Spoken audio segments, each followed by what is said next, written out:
got you set up. Well, welcome everybody to our meeting tonight. We're going to do chapter 16 and chapter 17.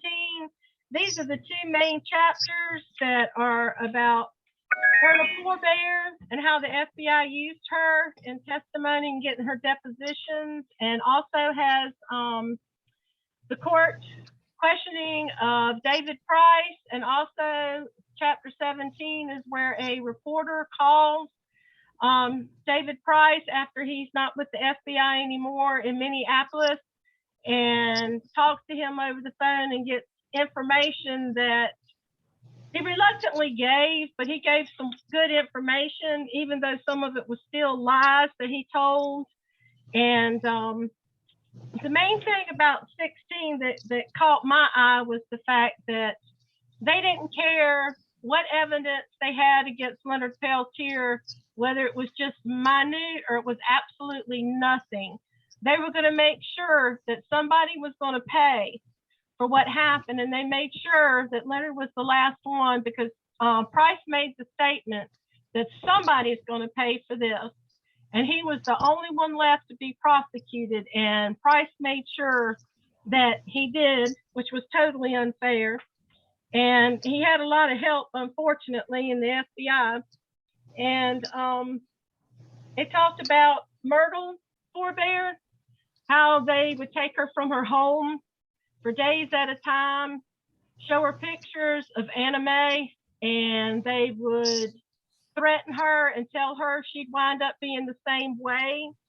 They threatened to take her child away from her, and she was so scared. She cried a lot because she was mentally impaired, and they just used her to get the depositions to put Leonard behind bars, which I think they should not have done. They shouldn't, but they're dirty anyway. There's a statement in this chapter says, FBI loves witnesses like her because she's weak. They can tell her what she needs to say and she'll stick to it because they'll repeat it over and over and over again. And she believed it. And so that's how they got the deposition. At one point in this chapter, her sister was looking for her. She'd been missing for a few weeks. They didn't know where she was, and they found out that they had found a body, and they thought it was her. So they went to the morgue. They couldn't get a ride, so the ambulance took them, and they found out that it wasn't her, that it was Anime, and that really upset them tremendously because now they still don't know where Myrtle Forbear is. And they returned her home for a couple of days, and her dad stated that her whole life she'd been like that ever since she was little. She caught typhoid fever, and it damaged her mentally, and that she lived with him most of her life because she couldn't live out on her own. And David Price fed off of that, and so did Woods. And I think that they should have thrown all of her depositions out anyway. But if I'm not mistaken, she didn't wind up testifying in Leonard's trial anyway. According to this chapter, she didn't. Is that true? Can I say something about that? Yeah. The defense really wanted her on the stand because they wanted to prove that the affidavit was coerced, but the judge ruled that she was incompetent. She was competent as long as they needed her to be. But the thing that struck me about this chapter is it opens up with an elder saying that the white man uses law and religion as a helper to stand behind, and he pulls it out when it's convenient, then puts it back away. So that's exactly what they did with Myrtle Forbear. I'll shut up. I also wanted to add, they used the affidavit to extradite him. And I mean, I don't see how that's, but that was a Canadian court. They had to have something, you know, and It wasn't her first affidavit. There were several affidavits. And when she was saying that she was running along and she jumped on the back of the horse with Leonard and that was her boyfriend, and later admits that she doesn't know him. And so, I mean, obviously they took an incompetent, mentally ill, for lack of a better word, woman, and used her. And I don't know. I feel really bad. And she'd also been a witness in another case, and where the man was prosecuted. I think his name was Dick Marshall. Yeah, Dick Marshall, yeah. So, I mean, like, what are the chances of like, and she also worked in the BIA dispatch as with the BIA police. And so they probably just said, here's someone we can use because they were unsuccessful in the conviction in the prior cases with the self-defense case and the FBI misconduct. So Yeah, I mean, I think she's truly a victim here too, because they just used her and they kept her from her family, threatened her, and it's shameful. it is shameful, and Price didn't even think twice about it, neither did Woods, because they didn't care. They didn't even care about her as a human being or as a person. All they wanted was their justice, and the FBI justice isn't what it's all about. And they even kept bringing up Jimmy Eagle and trying to get him, and they were trying to twist the story about Joe's stunts and him having the SWAT jacket on, and trying to bring all that up back in this chapter. And it was almost like they were so desperate, they were backtracking. And even when they tested the rifle and the scope that the FBI agents were using to identify Jimmy Eagle and Leonard Peltier and the men leaving the reservation, they said from the yards that he was away in the heat, he couldn't have seen it. But they tested the scope on the rifle in 38-degree weather, and you can see further with a cooler scope than you can in the heat. So they used his testimony as seeing them on the reservation and leaving, even though they weren't accurate in their test report. And they let it slide right on through. Nobody even questioned the temperature difference or anything. And then they tested Leonard's gun and found out that it wouldn't fire. And the bullets that they found would not even fit in his gun. And the ammo that they found all around the FBI agents' cars, they only matched 2 rifles, and none of them had Leonard. He wasn't anywhere near any of those rifles. And they could not pin that on him. And they were also talking about June Little. I think Ann has a question, Catherine. Oh, I'm sorry. Oh, it's Go ahead, okay. Ann. My son's father was in infantry, and I was asking him about it, and he said the only way that they could truly test that is if somebody put off enough heat. So there's no way that could be admissible in court. Yeah, it should. They used a lot of things that weren't admissible in court. Your rules can fog up on Yep. your scope. Thank you, Ann. Thank you. I appreciate that. I'm reading something here. David Price is not a stupid man, but one whose intelligence is severely limited by preconceptions, including the assumption that the end justifies the means. And that's what this entire trial was about. Yes, it was. And they had An appellate court judge said if the FBI lied about Myrtle Poorbear's affidavit, what else did they lie about? He chastised them, but he didn't do anything. But everybody knows that all this was fabricated. The Indigo Girls wrote a song about it. The bullet doesn't match the gun. I mean, they No, it literally wrote a song about it. Everybody knows this, you know. well, we need to get that song and listen to it. Storm, I'll post it again. Stormwolf, Okay. what have you got? I just don't understand. I don't understand how the court allowed for evidence from 13 different states to be allowed submitted into the court system. You know, if it just happened in one place. That's it. They were crooked. They were just crooked. Wait, The end Stormwolf, justifies the means. I'm not really what are you referring to? Because I guess I must have missed that part. Yeah. Okay. So on the in the video of incident in Oglala, supposedly the FBI's they got evidence from 13 different states and submitted it into the court system to be against Leonard Peltier. Like what kind of evidence? Like, was it specific? Like the gun was part of it. Well, I mean, the gun The was gun- later found in the possession when the car blew up with the explosive, and Leonard wasn't even there. So how Yeah, they it was on fire. Yeah, it attributed was on- that gun to him when it was in the possession of someone else is unbeknownst to me. I mean, I don't understand how they overcome that legal parameter. All that evidence that they gathered was they were just getting it from different places and bringing it into the court system. Yeah. They were doing it in a very corrupt way, and like we had said earlier, they picked the all-white jury. They went judge shopping because they knew they had to do that in order to get a conviction. Because if you had an honest jury and an honest judge and someone that understood that half of the evidence they had was fabricated, it wouldn't have gone through and Leonard wouldn't be in prison. And the FBI is as corrupt can be. It hasn't changed ever since the conception. And there was also something I was reading about.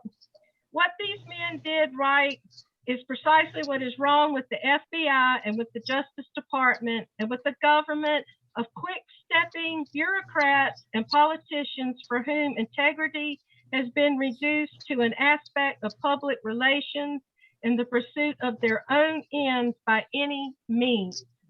Okay, care. Ann just inserted a comment. This might be good timing. The FBI chief was caught doing something. Ann, what was he caught doing? Is it a I'm real not thing? sure. I'm not sure. I have to go back and check. Okay, we'll look into it. Thank you. Okay, sorry to interrupt, Catherine. Oh, that's okay. That's okay. I just wanted to read that because that fit in perfectly with what we were talking about. The FBI didn't care what evidence they had to use or fabricate. They were going to make sure that Leonard be the jury and a prejudiced judge was going to be convicted regardless. They were not honest in any of it. And Price questioning in there, he was always turning the question around where he wasn't really answering the question. He would always say, I kind of remember, but I don't, or maybe it did. I don't know, because Yeah, real evasive, or just flat out 1 second wouldn't remember, the next second, like, yeah, on such and such day, like every question he was asked, he was very evasive. But I had something that I wanted to bring up, and maybe David could go into this regarding Joseph Stunts. Like a lot of people go, oh, 2 agents were killed and an Indian man, and his name was Joseph Stunts. And David had made a good point to me on a conversation that we had. And if you wanted to talk about that, David, I'd appreciate that. Well, I don't know exactly what part of the conversation you're referring to, but the fact is that had he gone on trial with the other 2 men, he would have been acquitted also, which means that the other 2 men were acquitted by reason of self-defense. In other words, a jury said they did what they should have done. They didn't do anything wrong. They didn't do anything illegal. They didn't commit murder or anything. They were defending themselves. And the same goes for Joe Stunts. He was shot at a distance by a sniper. And so he was the only person that was murdered that day. He didn't go to them. He was, even if he had a gun on him or whatever, he was in the house that he was living in. He was living there, and they shot and killed him. He was murdered that day, and they don't want to talk about that. And, it's Yeah. a continuation of where, that a good Indian is a dead Indian. William Janklow said the best way to handle those AIM people is with a bullet in the head. And that's what happened to Joe Stunts. And something that nobody talks about, and one of the worst things you can be called in where I'm from and up on a reservation up there, I'm on a Seminole reservation, is to be called a snitch or an informant. Yeah. And so there's a lot of things that nobody talked about, but Bob Robidoux later said that he was the shooter. And he had already been tried for it. And he told several people that if he hadn't been tried for it and acquitted, he'd have been arrested and tried for murder. You know, they would have, you know, tried him if he hadn't been already tried for it. But they didn't want to hear it because they had already convicted Leonard Peltier and had him in prison. And nobody really wanted to talk about it because everybody was afraid he'd be murdered or he'd be killed. And he offered to come forth and talk about it. And he went up to the trial, I think, when it was going on, and they wouldn't allow him or Dino Butler to come in. Yeah. They kept him out. They excluded him. I don't know how they did that, but anyway, later on, he told numbers of people that he was the actual one who killed them. In fact, in a 60 Minutes program, he said he shot him from a distance and wounded him. And he didn't go any further than that. But before he lost his life, he called me from Spain and he says he wanted to come back and put it out there. And I told him, I said, he wanted me to help him. And I said, I would, but I said, I fear for your life. And 2 weeks later, they said he fell out of bed and hit his head and he was dead, you know. And that was something like that I feared would happen. And he said he wanted to come back and tell it like it was. But, you know, it's kind of like a war. When a soldier gets captured, he doesn't start saying, oh, I didn't do it, he did it. You know, that's not what warriors do. That's not what stand-up freedom fighters do. And so Leonard never said anything. And most people told Bob he should keep quiet, that Leonard would eventually get out soon because they didn't get a fair trial and they would appeal it and all that stuff. And things just went on and on and on. And then after a while, people would say, well, how come you didn't do that to start with? Well, he wanted to and he tried to, but, and then there was all this stuff, you know, them coming up with other charges and stuff. And that's a reality. I've talked with several attorneys about it and they get afraid of it. And I don't know the whole story behind that, but that's Bob Robidoux's story. And, you know, we always worried about what his family would think or something, but in actuality, in Indian country, if you stood up against an armed enemy that came in there shooting at your people and they were killed, you would actually be a hero. So Bob Robidoux would always be a hero in Indian country. That's reality. Maybe people don't want to hear that, but you know, he's gone now. And so there's nothing more they can do to him. I have something to say about that if I can. What everybody freaks out about is saying, even if Rob said he did it, but they're holding Leonard on as aiding and abetting, which carries the same amount of time as murder. How can they hold him on aiding and abetting when the other jury decided that there was no crime committed? It's, that's the big question. Yeah, From what it's aiding and abetting what? I mean, there was, you can't say it's aiding and abetting murder because they said it wasn't a murder. They said it was justifiable homicide. That is what he's being held on, though, is aiding and abetting. FBI is probably watching this right now. The FBI is probably watching this right now, and Homeland Security and all that stuff. They need to get their ducks in a row and do what's right and free an innocent man. Absolutely. Yes, they do. Mm-hmm. And then, you know, when the Freedoms Act was released, the FBI didn't release over 6,000 pages of documentation that would help Leonard. And some of the stuff that they did finally release, there was so much blacked out on it that you really couldn't make heads or tails of what the document was about. And what do they call them? A 302 report. And so Price said that the main thing that some of them always said about the Indians, which I hate, is the more liquor that you put on the reservation, the more people you get on your side. And if they fight each other drunk, they wake up the next day, they're friends again because they don't remember what they did the night before. And that the federal government, the goons, and the BIA would always keep the reservations loaded with alcohol. So this would take place. And I don't know if it's still, I don't think it's like that today, or I hope to God it's not. because I don't think that's fair to put temptation in front of people's face, because like somebody putting a chocolate bar in front of me and I'm on a diet. No, that doesn't work real well. And when Price was being interviewed over the telephone by the reporter, he was making comments about the fact that he knew that they did wrong with murder Poor Bear. But the main thing that they needed her for, like we've said from the very beginning, were the 3 depositions that she wrote.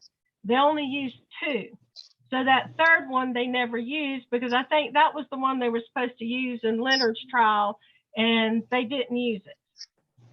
And if they had, I don't think he would have been convicted, because I don't think they've even released what was inside of that 3rd deposition.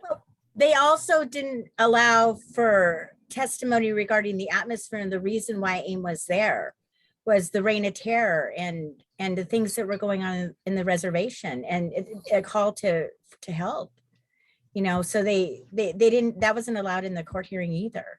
I mean, and that was a big part that played. I mean, of course it did. When someone's pulling up onto private property 100 miles an hour, and older model cars, they weren't like new cars, where it was like they were older model cars. So like this might be fit in, but who are these people? And people have been getting killed over a period of 2 years, and they come up and start shooting. I mean, they weren't allowed to tell any of that in the court hearing. Like, of course there was you wanted to defend yourself and you were scared, and you can, as they say, stand your ground these days. Yeah. It just doesn't apply to the Indian. Yeah. Plus, Sarah has her hand up. Go ahead, Mom. No F-bombs, okay? Yeah, I don't have headphones. What was done up in North Dakota when they tried Leonard, and they tried doing this earlier with Bob Robideau and Dino Butler, is the FBI hit the town before the trial even got thinking about started, and they raised hell with the people, getting them all paranoid. Oh, AIM's gonna come. They're gonna burn your houses down. They're gonna have bombs and all this BS. You know, when, I mean, that was totally bullshit. And it was, because there were jurors who said, okay, the FBI and the incident at Oglala, they made the statement that they were going around driving by people's house and intimidating these jurors. And there's actually jurors that said that never happened. Like the FBI is making that up. So it was probably just the opposite. The FBI set the stage for racism and for unlawful conviction, for lack, I mean, I don't know how to. What they did is they studied the first trial, found out how the first 2 men were found innocent by reason of self-defense and FBI misconduct, and withheld everything illegally from Leonard's trial. I mean, they not releasing the 6,000 pages of reports that would make him an innocent man. To me, that should have gone back to starting a new trial for him to have a new trial, but it never happened. And if I'm not mistaken, it's not because they didn't try. They tried everything they could, and they're still trying.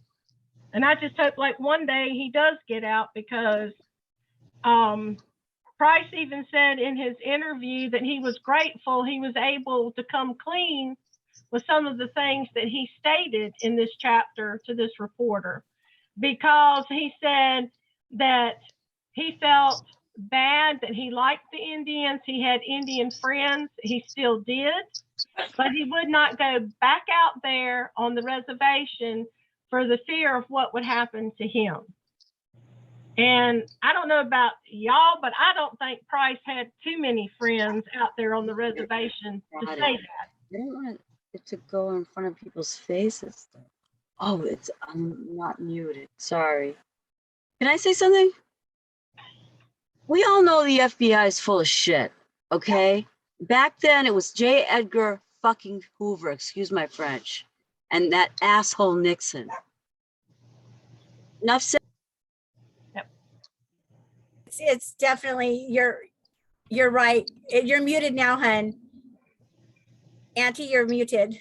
I'm glad. I'll Okay. stop now. I'm sorry. No swears, right? Yeah, I don't know no. what the rules are, and I don't know Zoom, so I'm gonna mute myself. I'm a No, little but emotional. we all agree with you. It was. Okay, I'm sorry. It's all COINTELPRO. It's the leftover of the J. Edgar Hoover. Bullshit. And then it's still going on today because Leonard is still Can in I say prison. one thing? I Yes. see him free this year, and I see reparations, and I see his family getting taken care of, and I see him out in his greenhouse. And that's all I'm going to say for the rest of the night. I want to hear what you guys have to say. I haven't even read the book yet.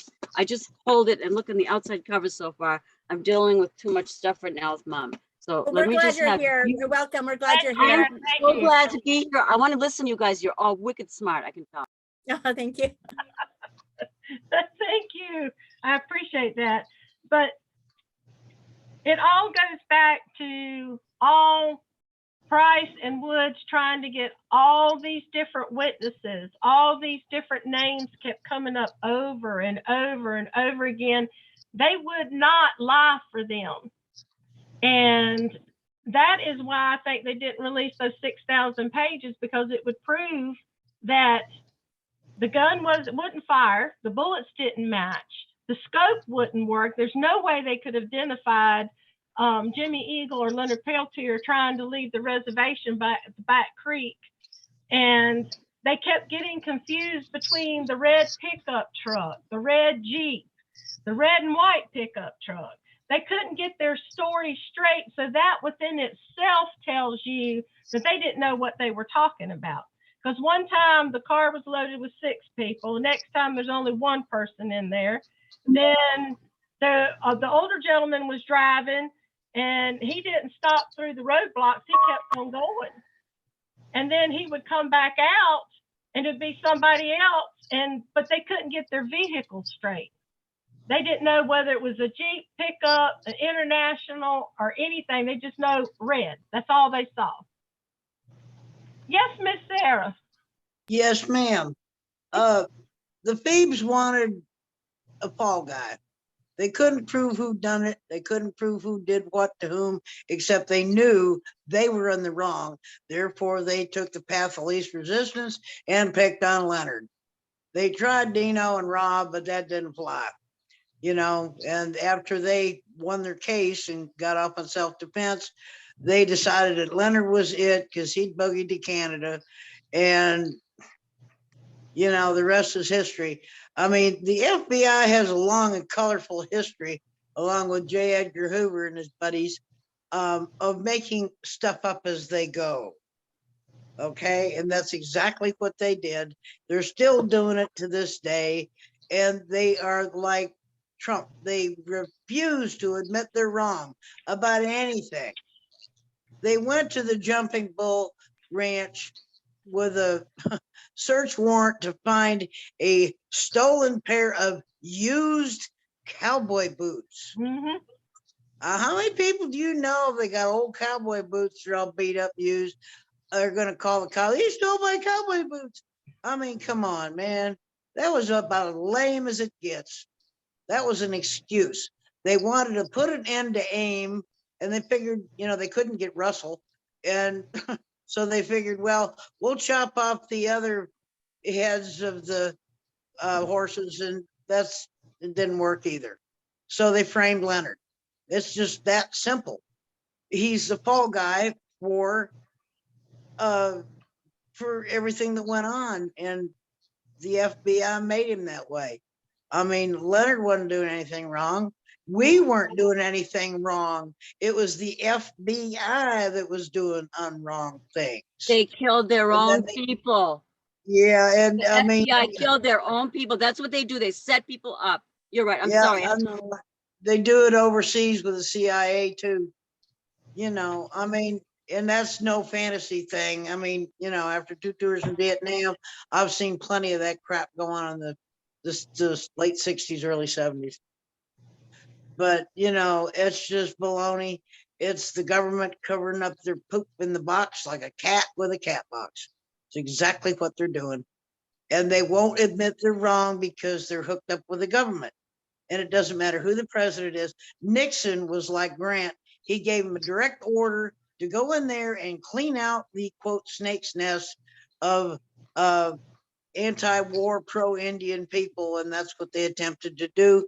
And I'm sure that if I went out and stole a pair of used cowboy boots right now and took them to my apartment, that the FBI would not storm my door with loaded guns shooting. I mean, really? Used cowboy boots. And That if was just anybody's the ever comic been on strip. the res, you know what a used pair of cowboy boots looks like on the res. And you wouldn't want them to wear them because they have holes in them and the leather's Yeah. all been cut up and everything, well worn.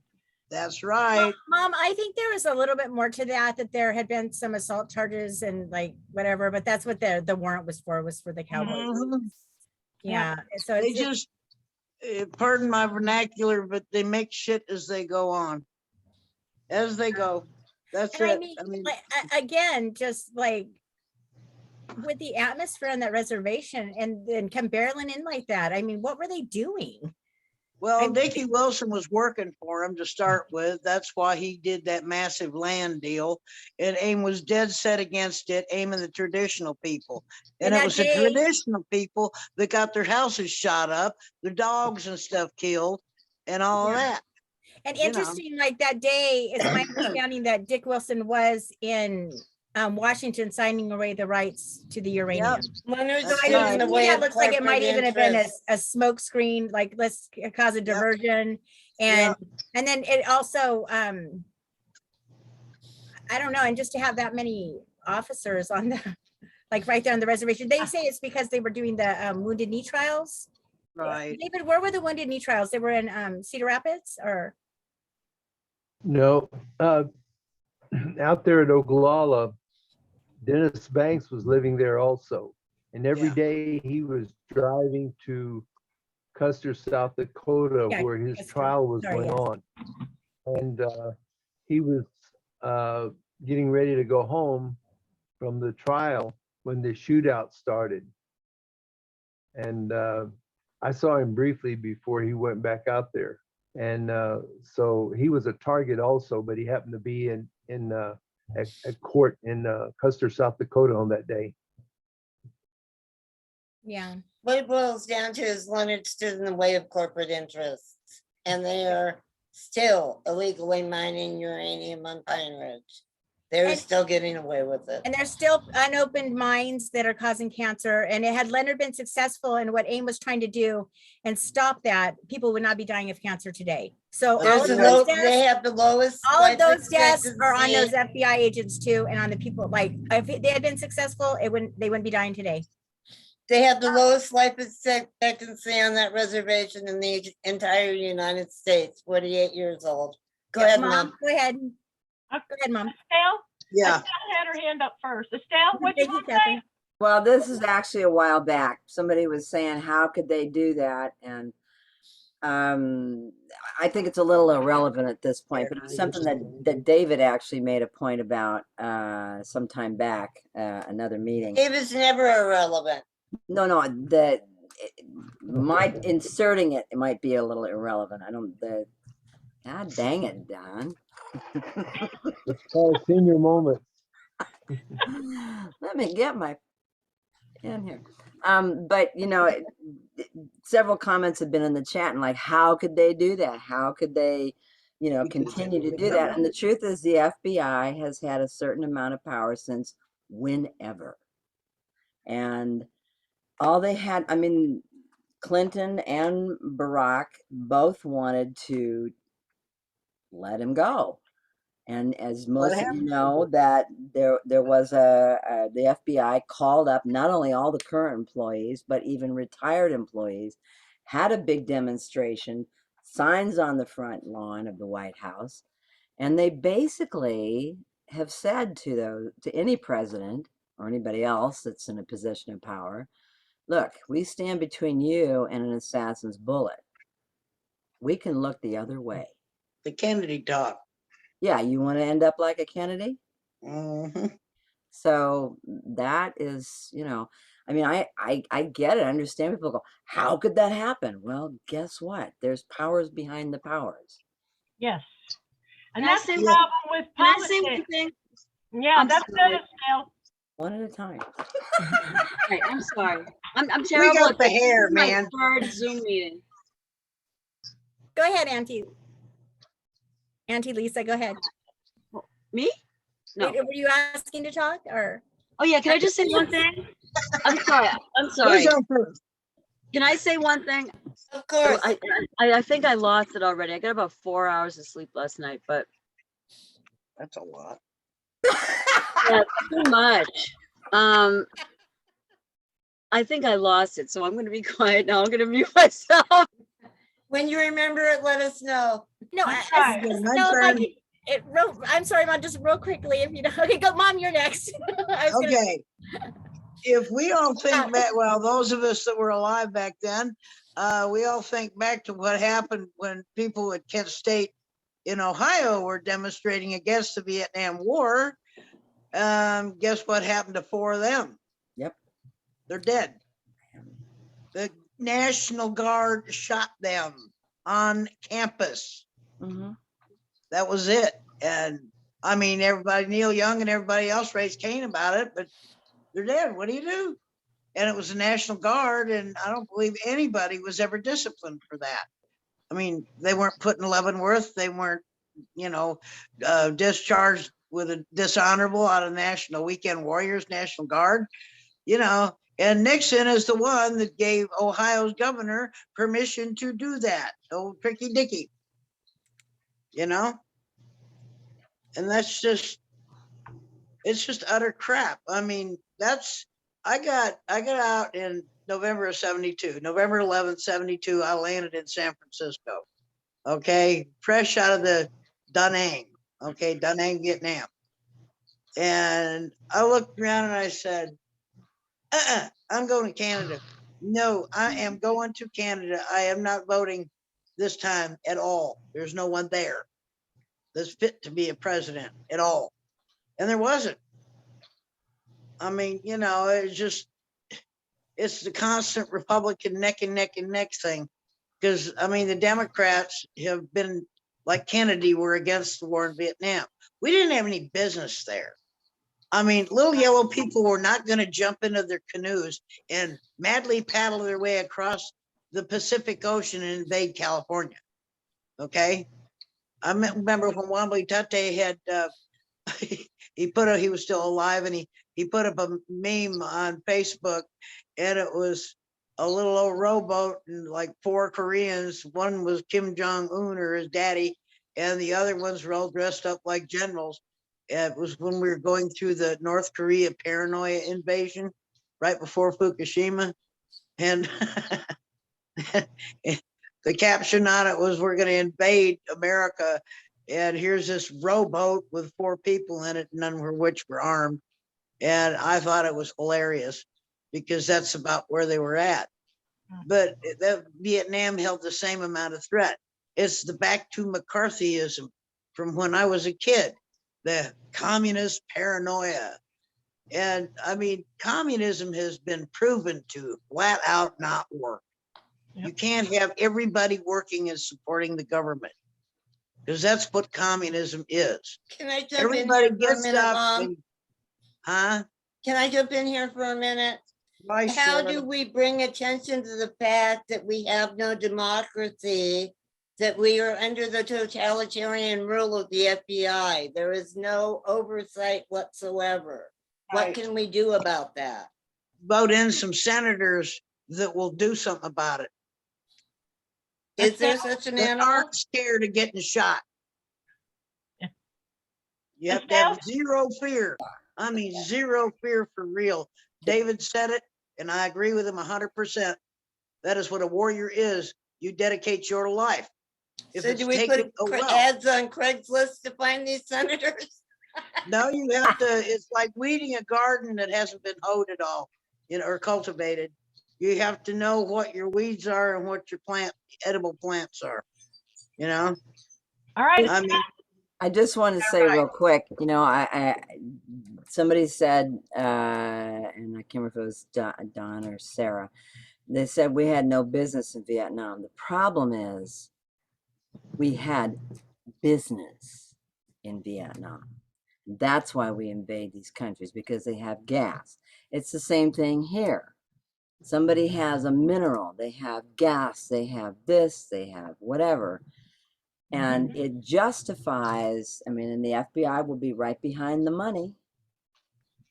And so will most of the government. And the problem is that, you know, it's not even about communism, and it partly is, but it really isn't.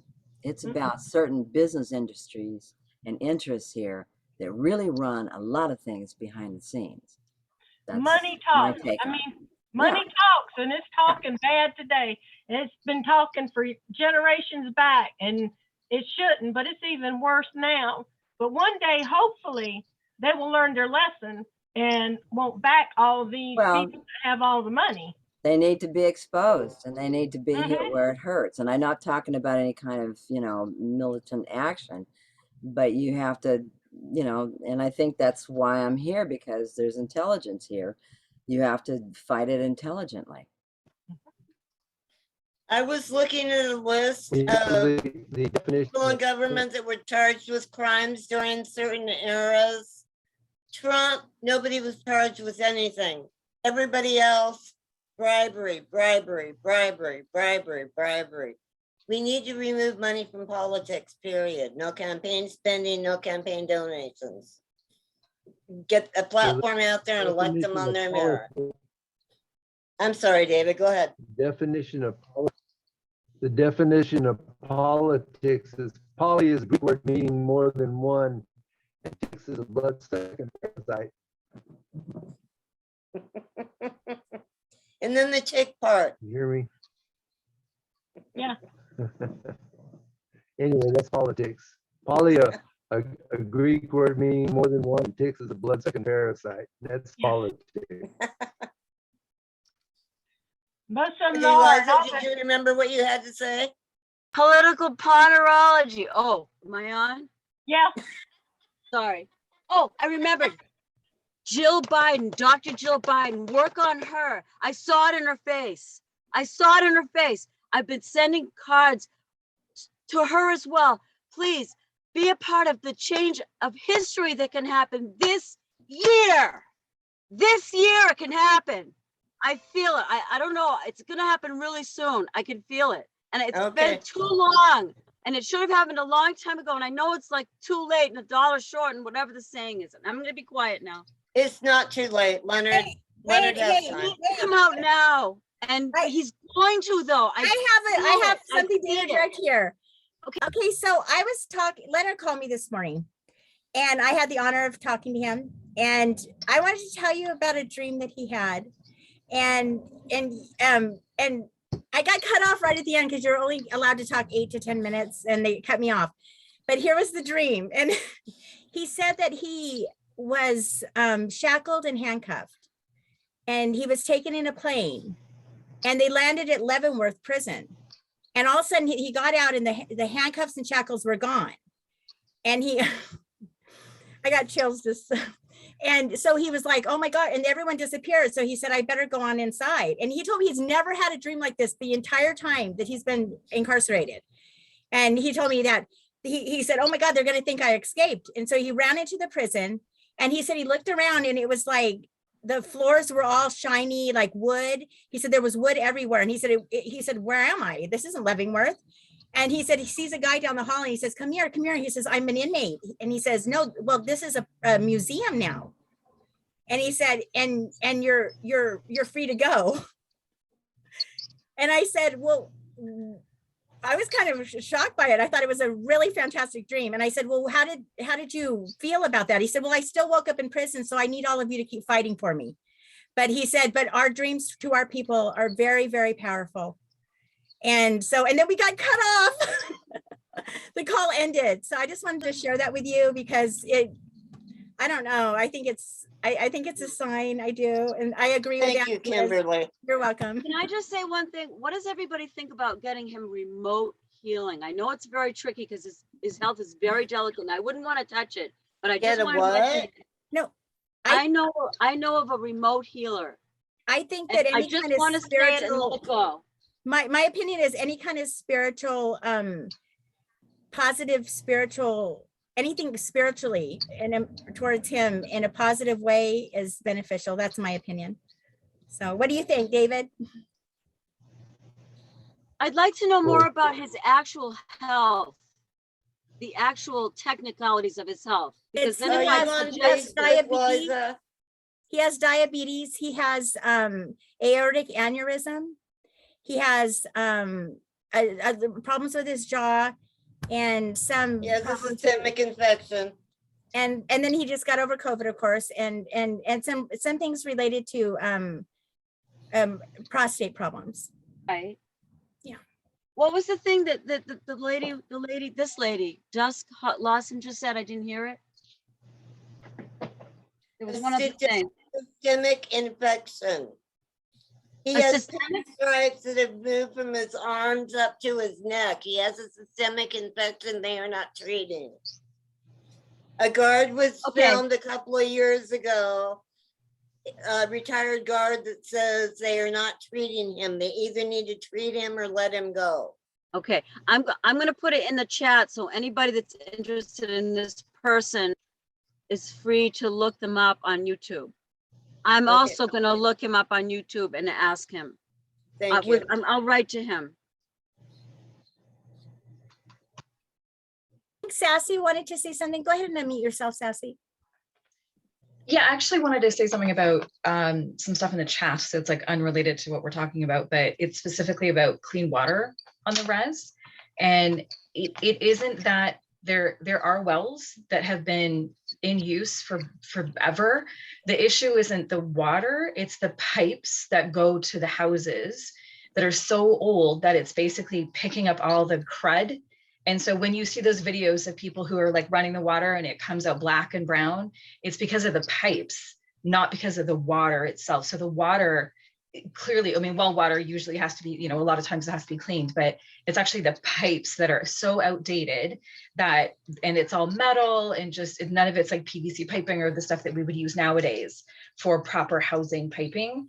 So that's where the problem is. And so, and then there are some reses that just don't have running water, you know, whatsoever. They have no access to it. So that stuff is, you know, they have stuff that's trucked in, which is horrible. But most of the time when you see those dirty water videos, it's because of the piping, not access to the water. The water's there.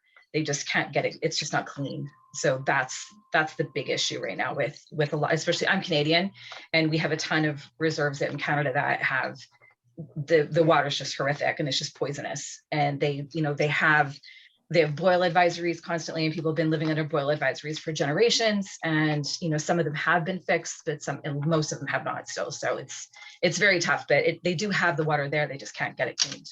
So. Thank you, Sassy. Thank you, Sassy. We appreciate that. Also wanted to get back to Kim has her hand up, I think. Oh, okay. Kim, do you have your hand?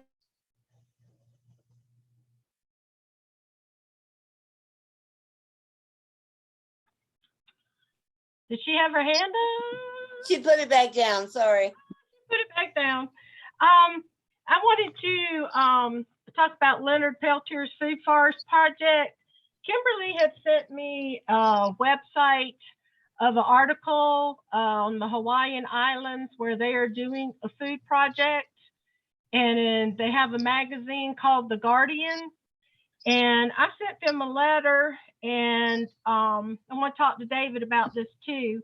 They're wanting to know more information about our project. And they're talking about possibly putting an article in The Guardian.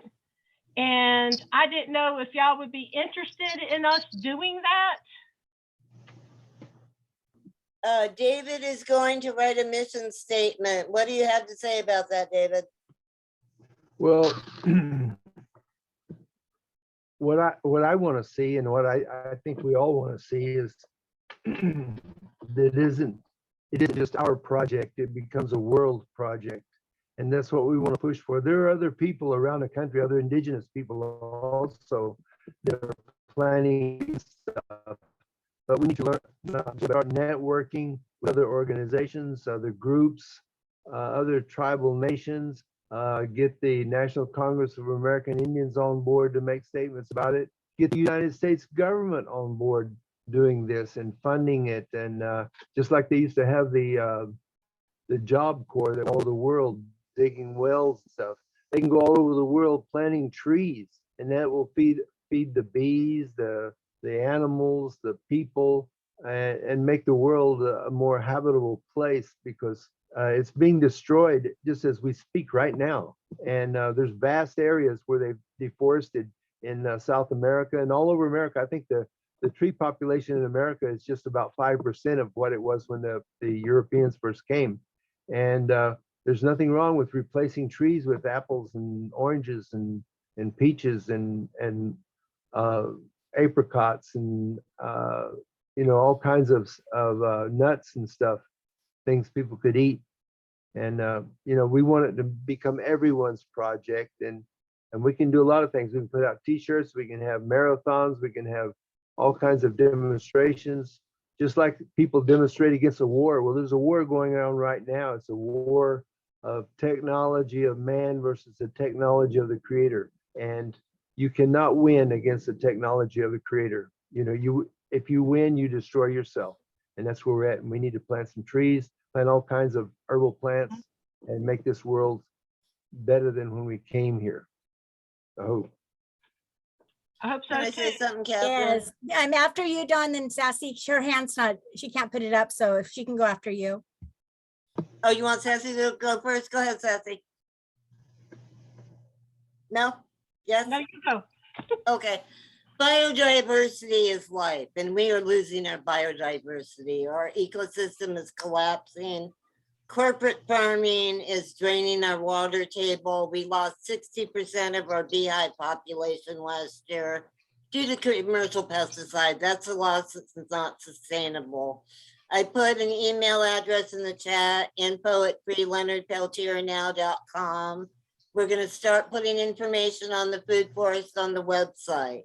If you have questions or anything you want to contribute, I will put it in the chat again.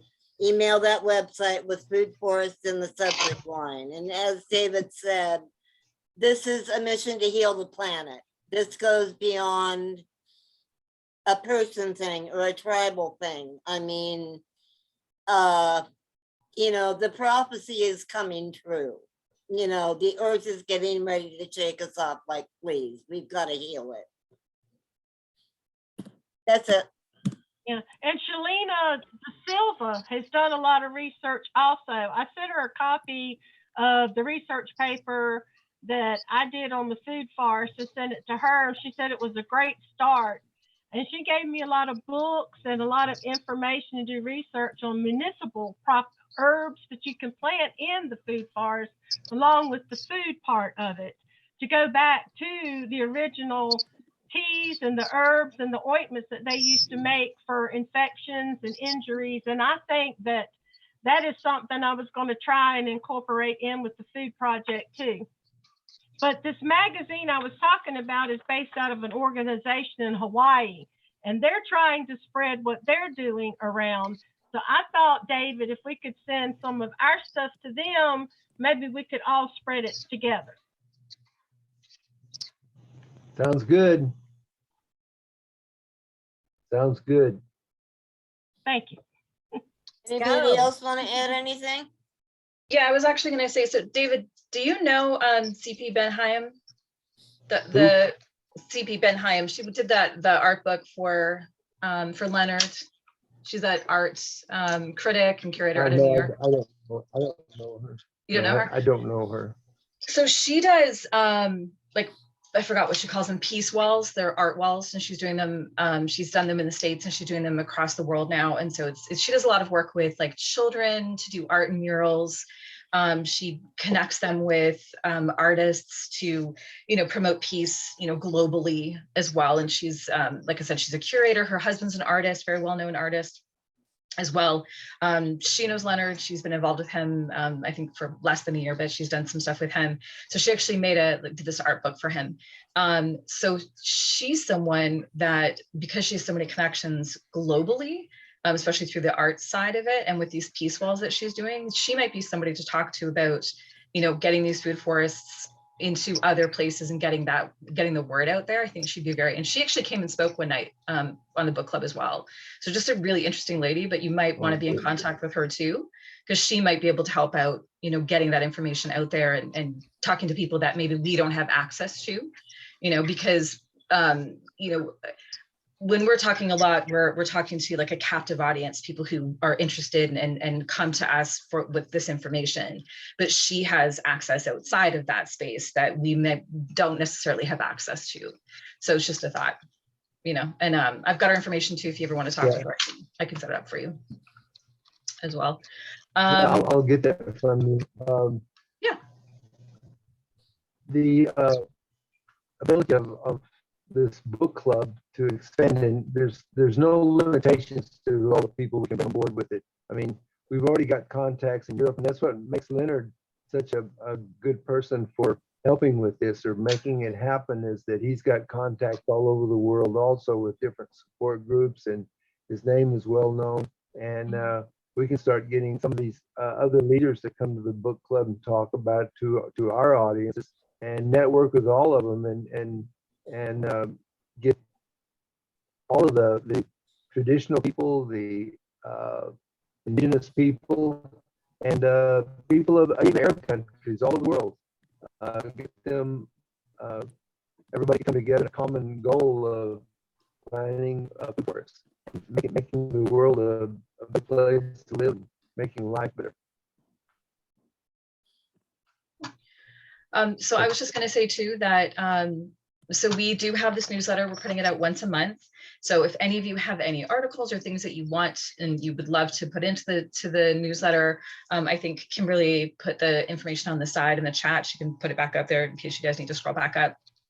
Did y'all ever get the 22-page book I put together? About yes. Okay, I had to be putting that out a little bit at a time. But, Daisy, your visit was so good.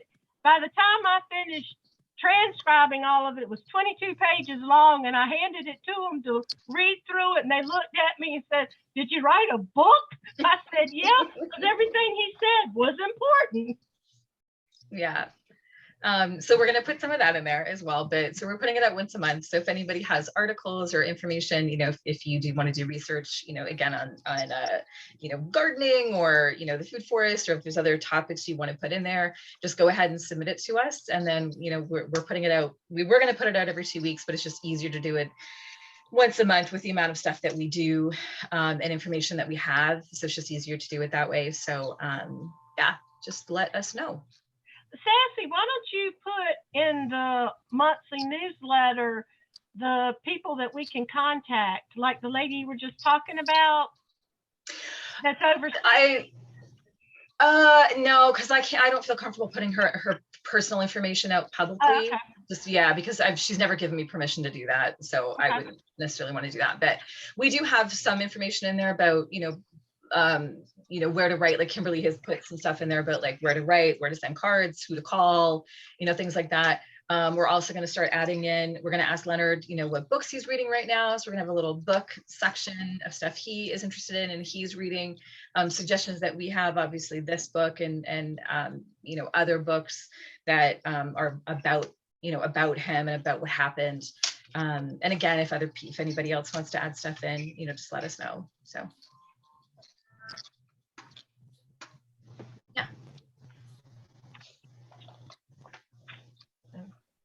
And I think next week, don't we have a Representative Ruth Buffalo coming next week for our book club meeting? Kimberly? Is that next weekend? It's next week.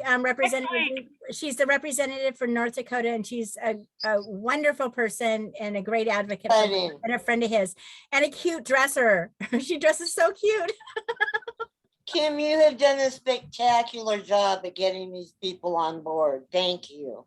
Oh, you're welcome. Yeah, I just hope that I can honor Leonard in a good way, and he asked me to do it, and I guess I'm trying to overcome my shyness, but if I can honor him in a good way. And thanks to Kimberly and I both, we got Kevin Sharp. No, Catherine, you got Kevin Sharp. So He's coming into August, so we got a good many people that we're reaching out to try and spread the word, you try got and get people to notice Leonard's the story. one besides, of course, David Hill that I'm like happiest about would be I don't know if you guys know who Martin Garbus is, but he was the lawyer for the Chicago 7 and the Cuban 5, and he's a friend of Leonard's, and he wrote the afterword for the book that we're discussing right now. And it was so funny because I sent him an email. I said, I wonder if this gentleman's still alive. He's 90, okay? And so I sent him just a real brief email. Hi, I'm a friend of Leonard's. Do you mind coming to his book club? I expect yes. Then I look him up and I'm like, so I'm pretty excited about that. And I'm so excited for all of you to be part of this. And thank you all for this. Really a group effort and just sharing Mr. Peltier's story. And I thank you from my heart. Thank you. Glad to do it. Each and every one of you. Group hug, kind of. Hey, I just wanted to Don't be address. apocalypse handshake. Hey, before we go, I just wanted to address something that Stormwolf posted about, self-sustaining food banks.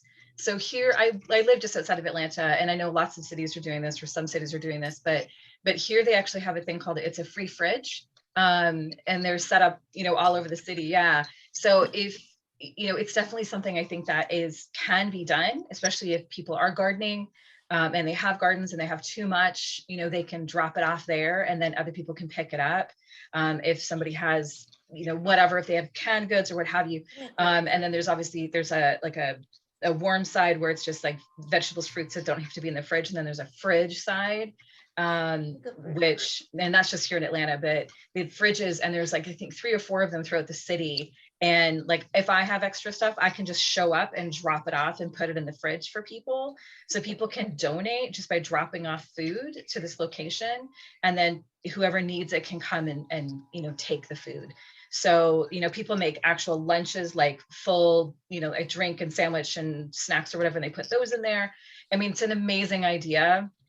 And I would personally love to see that across every city, across every rural area, because rural areas are the hardest hit. Especially right now with the food costs being so high, people can't afford it, and having access. I could go on a whole jag about that. I'm so sorry.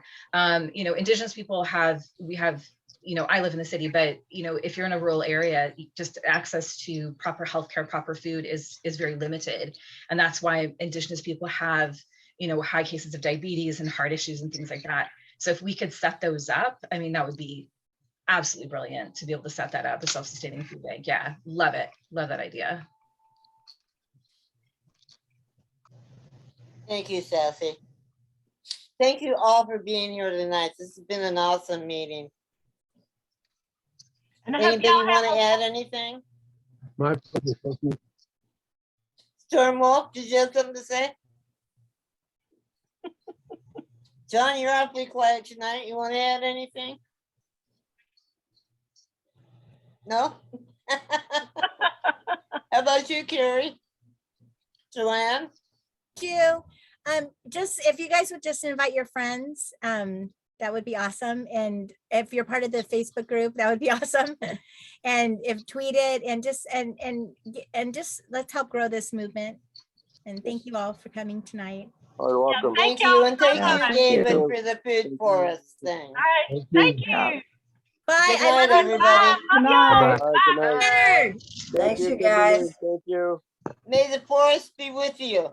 Yeah. Forest be with you. Be with you.